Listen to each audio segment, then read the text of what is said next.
In fact, that ought to be a good takeaway from the whole speech. So if you look at beginning speakers, they in general try to say too much. They get so cluttered up with all these ideas that they have to jam it all together and they can't speak clearly. But if you say less, and then you can speak slowly, you can pause and make your points. So that's a very important principle, I think, in good speech. Now, the end of the speech should also indicate that it's the end. People ought to know that you're finishing. And it also, I'm going to use this term later, the so-called power statement, which is a summary statement, which I'll talk about in a minute. You ought to include that in the end of your speech. And it ought to be exciting, a testimonial, and it's sort of a recap of the speech. But once you've written the ending, the rest of the speech is pretty simpler, much simpler.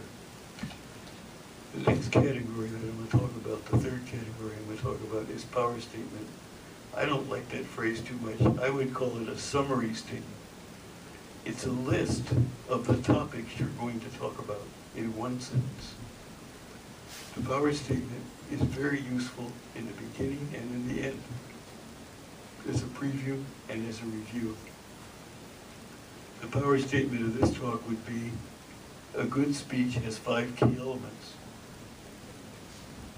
the goal, close, power, the main part, and an introduction.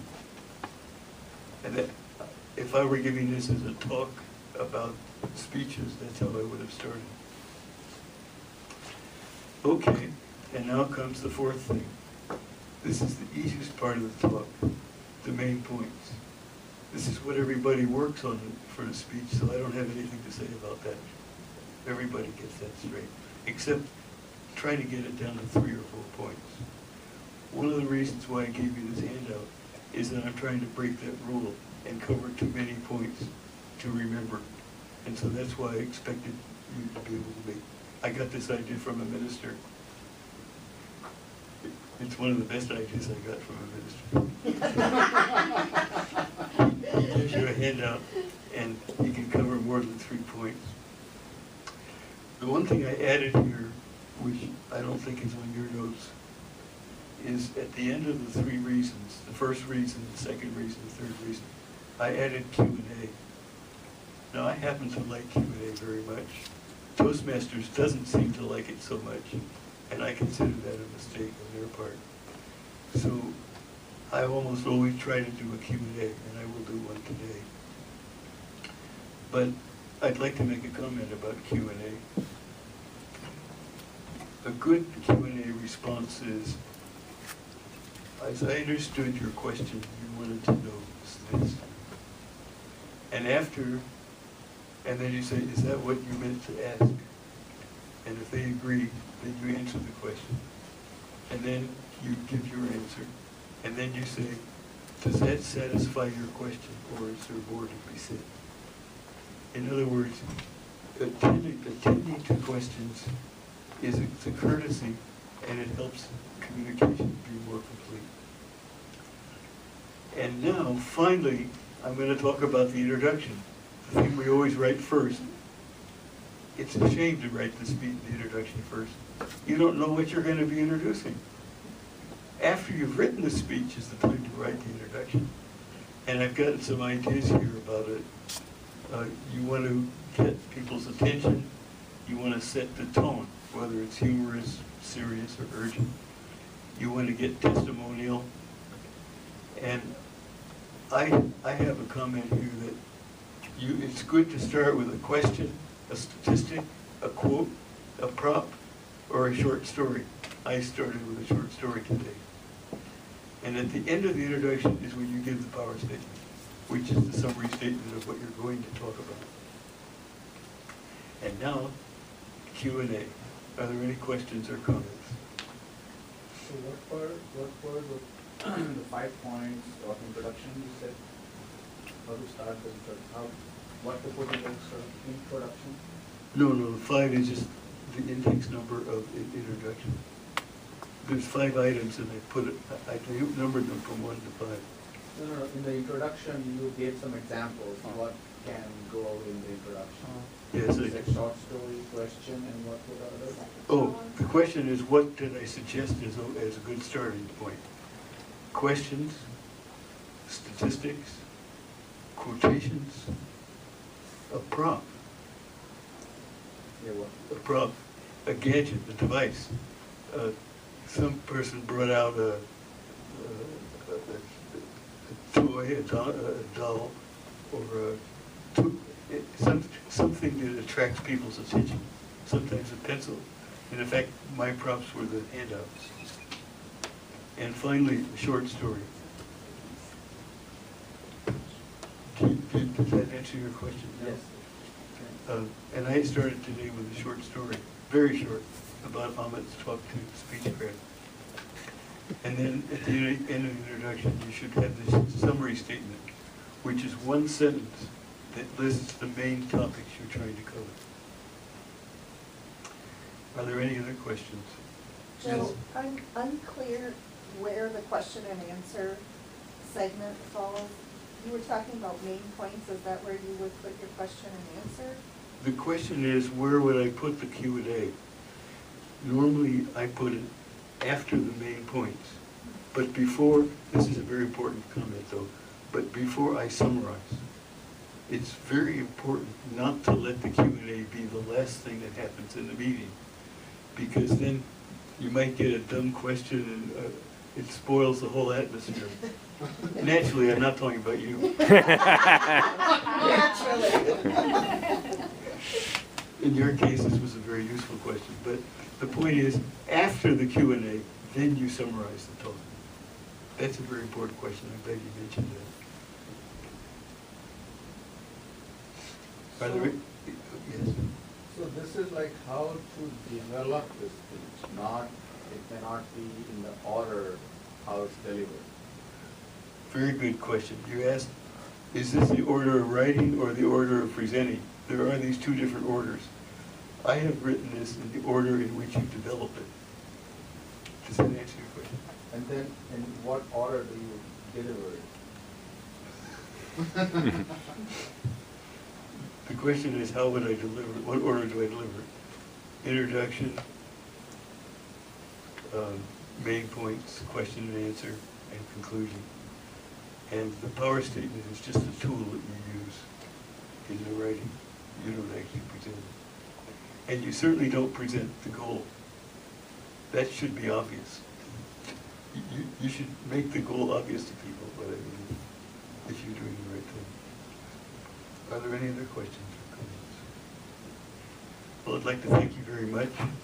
Now I'd like to give a final statement.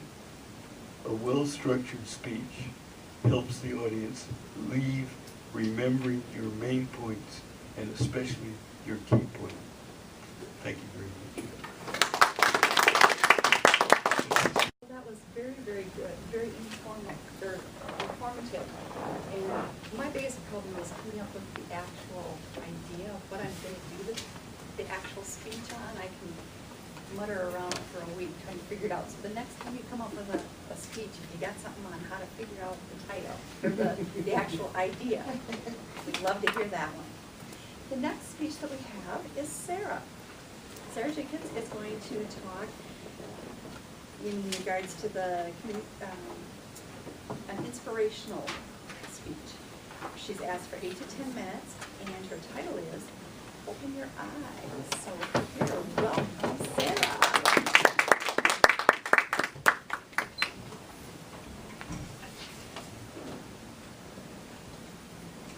How can you see the beauty in this world when you're looking through dirty glass?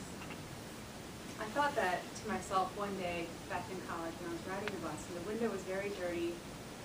I was in a really terrible mood and that question entered my mind. Madam Toastmaster, fellow Toastmasters, and guests. With all that goes on in this world, all the terrible things, and I don't need to give any examples, I'm sure we can all think of plenty, it can be really hard to find and see all the beauty that still exists all around us. And it is still there. And I'm not necessarily talking about looking pretty. And I'm not talking about that hot guy you might see at the grocery store, although there's nothing wrong with looking at him. But what is beauty? According to the dictionary, beauty can be any combination of qualities that please the senses. It could be nature, it could be people, it could be music or words, anything that might inspire us. And we've all heard the phrase before that every cloud has a silver lining. And that can be really hard to believe, especially in the wake of terrible news or events. But maybe it's true. Maybe we just need to open our eyes to it and be receptive to it. Maybe the beauty is waiting for us on the other side and we just need to get there. Now sometimes beauty isn't very hard to see, not very hard to find. Take for example, hiking out at Whitewater State Park. If anybody's familiar with that park, it's gorgeous. The sky's blue, the color of blue raspberry Kool-Aid with some random fluffy white tidy clouds. 75 degrees with no humidity, and winter is a distant, very distant memory even though it's 35 degrees outside. You can hear the breeze rustling the leaves in the trees above you. You hear the squirrels and the chipmunks and other assorted creatures running around in the brush. And you hear the birds singing directly to you. And you see vast and gorgeous views from the top of a bluff, of which there are many at that park. It's simply beautiful. And it's times like that when it feels like the universe is just embracing you and everything is right with you. It's hard not to notice beauty like that. And when you're out in nature, even if you're just out walking around here on campus, take time to just truly inhale the beauty that's out there. The tulips that are growing in the spring out in front of the Ganda building, if you're staying in the subway, make sure you get outside. It just turns out very pretty. A grateful expression on a patient's face, people enjoying the music in the Ganda atrium, something that gives me chills whenever I walk through there and see a crowd getting together. It's simply beautiful. And when we appreciate the beautiful things that exist, it helps us to feel good. It fills us with good vibes, and that's good for us. And we really need that to balance out all the bad things in our life. Sometimes it's easy to see beauty, sometimes it can be pretty difficult. And it sounds really cliche to say, oh, look around and see all the beautiful things, you know, because it's not always that easy. Take, for example, shopping at Walmart. Does anybody here enjoy shopping at Walmart? The place that seems to bring out the absolute worst in humanity. I hate going there. Every time I go in there, I feel like I'm selling a small piece of my soul. It's just a topic for a whole other speech. When I absolutely must go there, I go in, I get what I need, and I leave as fast as I possibly can. Heaven forbid I should have to push a gigantic cart through the soup aisle while everybody's trying to find their favorite Progresso soup flavor. It just drives me crazy. Can't stand it. But maybe while I'm there, I should slow down and actually consider the beauty that exists at Walmart. And you're thinking, beauty at Walmart? Where's that? Sure, it's there. Even in the crowded toothpaste aisle, there's beauty at Walmart. The beauty lies in the people. They're still people. The very people who frustrate us. People with struggles, people with stories, people who need some kindness. They're still humans, and we need to appreciate the beauty in our differences with fellow Walmart shoppers. There's much beauty to be seen in the variety. It's also really difficult to see beauty when you're going through a personal tragedy. Many of us are familiar with the Ecclesiastes passage about there being a time for everything. A time to weep, and a time to laugh, a time to mourn, and a time to dance. And it's times like that that we, the dancers, should surround those who can't dance and help them and surround them. Because maybe as they're healing in the future, they can look back and reflect on the beauty that was surrounding them at the time. And in the meantime, give them something that reflects life, something beautiful, something that reflects hope. There's beauty in our interactions in those moments. Sometimes beauty is really easy to see, sometimes it's pretty difficult to see, and there's also times when our eyes might be closed completely. And I'm going to close with a personal story For many years, when I was younger, I simply wasn't happy. I lived in this dark, pessimistic cloud. In essence, my eyes were very much closed to beauty. I didn't see it. I certainly wasn't looking for it because frankly, I didn't care. And one summer, absolutely sick of feeling this way, I made a goal of trying to push myself down as far as I could with the theory that I might bounce back up. And near the end of that summer, one night I was out with a group of friends at a bar, and one of my friends there was quite pregnant at the time. She was probably 8 months pregnant. Don't worry, she wasn't drinking. And she was telling us how her baby was kicking at the time. And having never felt or experienced anything like that myself, she let me put my hand on her belly to feel it.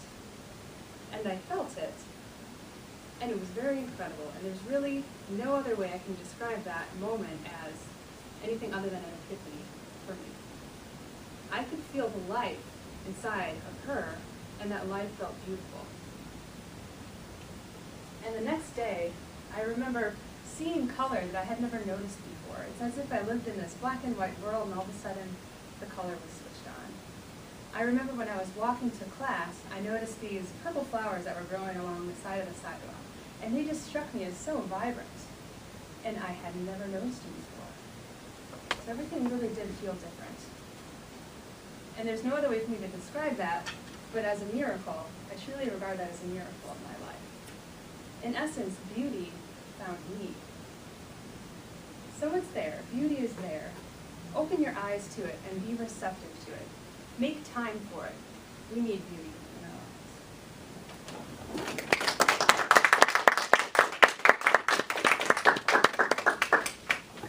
Well, as Joe said, you want your goal to be something that they just know from the speech that Environmental advocate.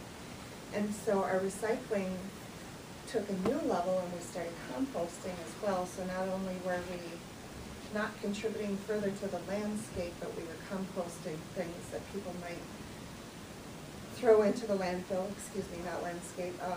such as our grass clippings and weeds from our garden and things like that, but also kitchen compost now is 100% going into our compost pile and no longer going down our garbage disposal or into our garbage. So that's another way I feel like I'm recycling, because we recycle our products that we use and try and minimize the impact we're having on the earth, which is one way I celebrate Earth Day, by the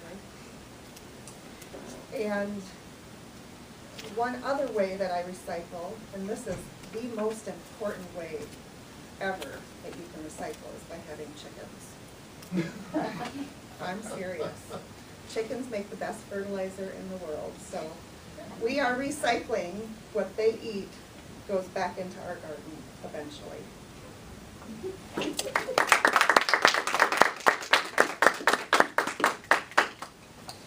was going to ask the same question about composting, but we've already heard a lot about composting, so I think I'll ask my last question, or we can have another one after this. But this question is, what is the most ecologically sound product that you've purchased in the last 6 months?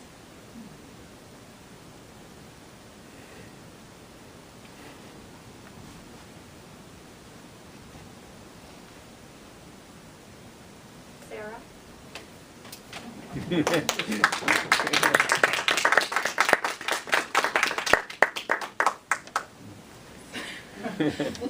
For stable topic, and I'm not even sure I have an answer for you on that. I'm trying to think. But it was in regards to Earth Day. I did move into a house a couple years ago, and so they do have a garden. So I've been gardening some vegetables every year. I've heard a lot about Earth Day, but I haven't participated a lot. I know that they give trees away down at Silver Lake, but I haven't really participated in anything. So, probably really short. Thank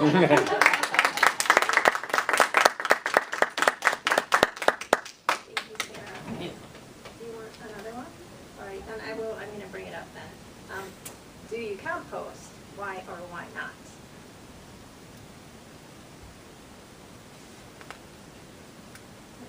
volunteers? Bev?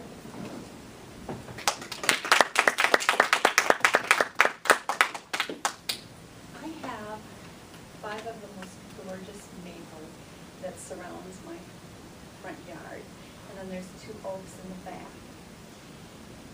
Summer is wonderful. It shades the house. It's like an air conditioner. When the leaves fall, my exercise program goes into full gear. There are leaves and leaves and leaves. I have 5 acres, so that helps. But there's a spot in the back that my husband had wanted the chickens in the past too. So he had dug out a little pond area and all this kind of stuff. Chickens aren't my thing. They attack me. I just don't. So the pond went away. So we had this big hole. So it's wonderful for when I have my 10 loads, pickup loads of leaves that come out, that I can dump them in there, and it can be way high in the fall, and it just kind of diminishes down, and that's a little bit different. I don't have to haul it out. It's just boom, boom, boom, we throw them up a pile, and we make them back to soil and give them enough food. And that's my story.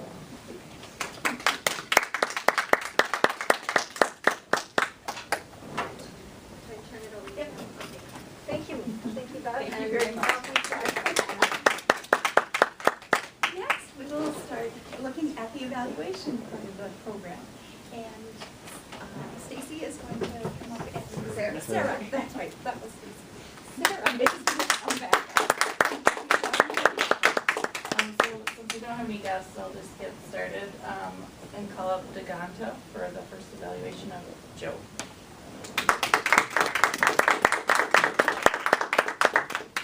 Madam General Evaluator, Madam Toastmaster and fellow Toastmasters, and especially Joe. Your speech was excellent speech, Joe. I learned a lot from your speech. The goal was very evident the moment you said what your speech was going to be. And you seemed very prepared. You rarely used your notes, which was very nice because that means you prepared enough to say your points. Your handout was very handy. It was very clear. It had all the points and enough space to write notes on, and I did write a lot of notes.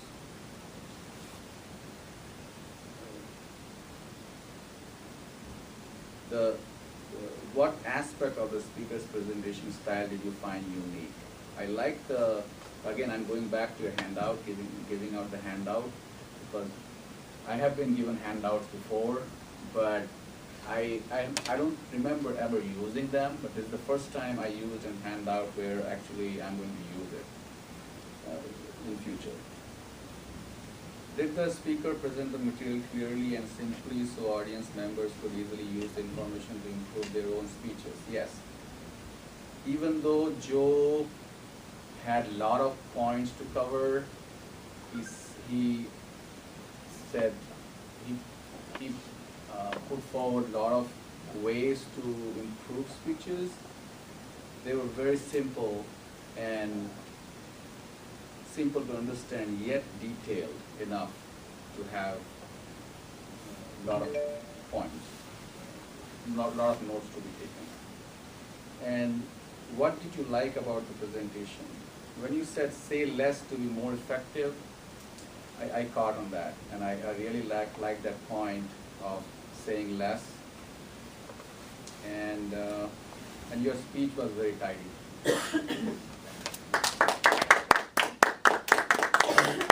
Call up Chris to evaluate Sarah.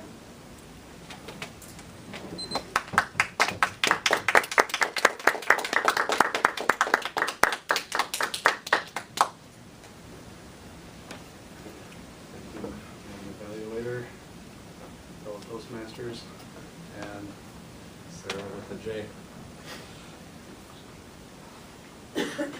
Feeling pretty honored here.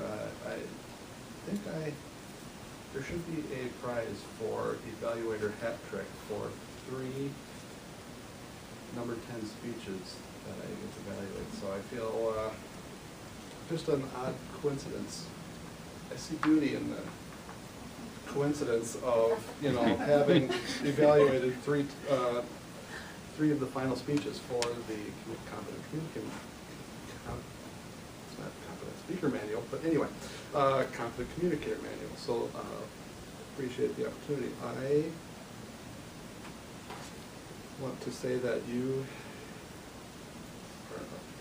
I can tell that you're a very deliberate person when you set out to do something, because you pretty much nailed all the points and almost all of the issues or projects in the manual with your organization of the speech, your command of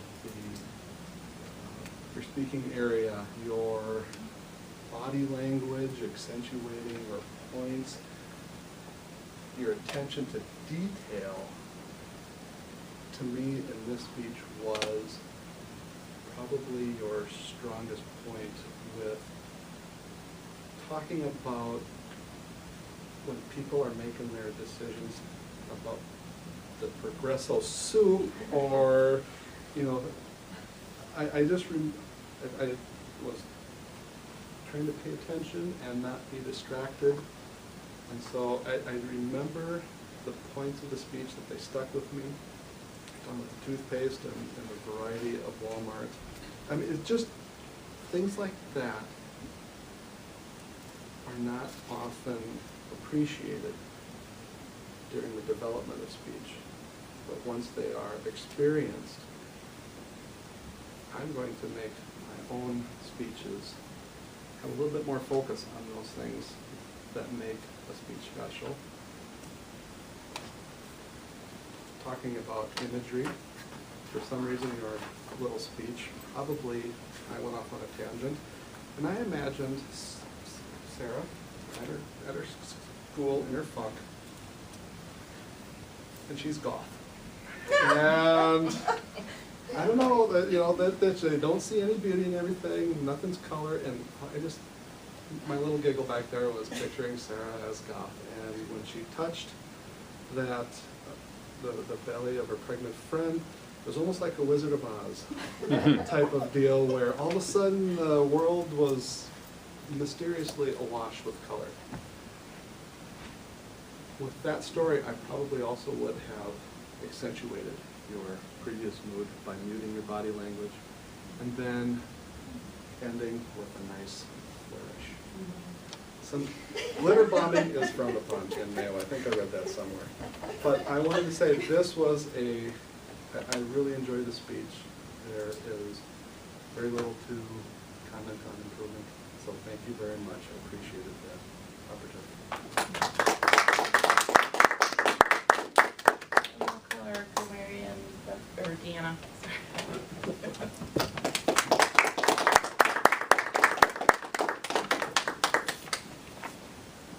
General evaluator, Toastmasters. I want to first start by saying, as I capture picturesque speech, I think appropriately Joe did not use very many picturesque type words. He was very succinct in his speech and very concise, and I appreciated it because it fit the topic so well. But I did find a few things that really leapt out at me, if you will. When you gave the point of give yourself a target to aim for, that really hit home for me, as far as I'm a very visual person, and I was visualizing that target that I want to hit. And you also used the words, the big takeaway. What is the big takeaway that you want people to remember from your speech? And so those words resonated with me. I didn't catch any fillers from you, and I don't think you ever do. So I will just say that I didn't hear any from you. But I was so concentrated on your speech and my handout that I was writing notes on that I might have missed some. And now I'll talk about Sarah, who was the opposite of Joe's tidy speech and had so much picturesque language that I filled my page with it. Just a few briefly that really resonated with me was the pessimistic cloud, the worst of humanity, which is very true. If you've ever been to Walmart, it's there. The universe embracing you, the beauty of the world, pleasing the senses. Those are all words that I found to be very picturesque. I did not hear any filler words like ahs and ums. I did notice at least twice you started a sentence with the word and.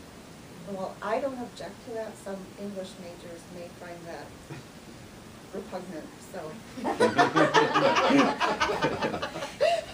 You might want to concentrate on that. Some people I notice start their sentences with the word so. I think you might use the word and as a crutch to go on as a transition. Other picturesque language, when Bev was talking about how her compost, the leaves diminishes down, I thought that was a really great visual description, and Chris's hat trick. So I would like to give a shout out to Diganta, Bev, Sarah, Jay, Stacy, and Chris, all for using the word tidy. Well done. And for, Stacy actually used the word prodigious, excuse me. The best word of the day that didn't get on the board. And that concludes my grammarians report. I'll jot down for the timers report.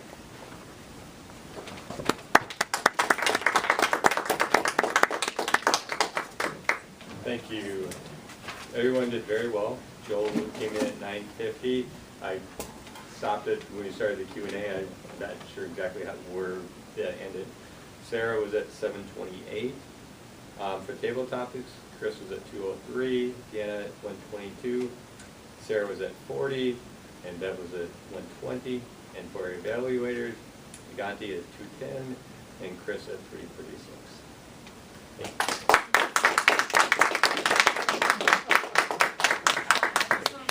I thought the meeting went really well today. It was kind of low attendance, so thanks everybody who filled in and switched around to fill in the roles.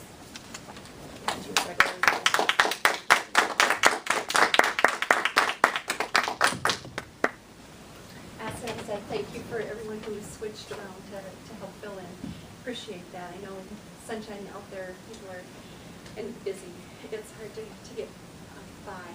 I would like to just run through the people for next time. For Toastmaster, Alan is going to be the Toastmaster, so if you have roles, you'll be hearing from him. John is going to be our grammarian next time. Joe, I have you as a timer. Chris, we have you as speaker number 1. Jennifer Allen is not here, she's 2, and Deanna as speaker number 3. Kayla will be topic master, general evaluator Tom, and Amy is going to be evaluator number 1, Sarah Jenkins number 2, and Elizabeth number 3. And so just to give you a heads up for the next week, thank you. We're gonna. Do you have anything that you'd like to bring up? I don't think so, other than there is a contest this weekend, so those furthering along in that.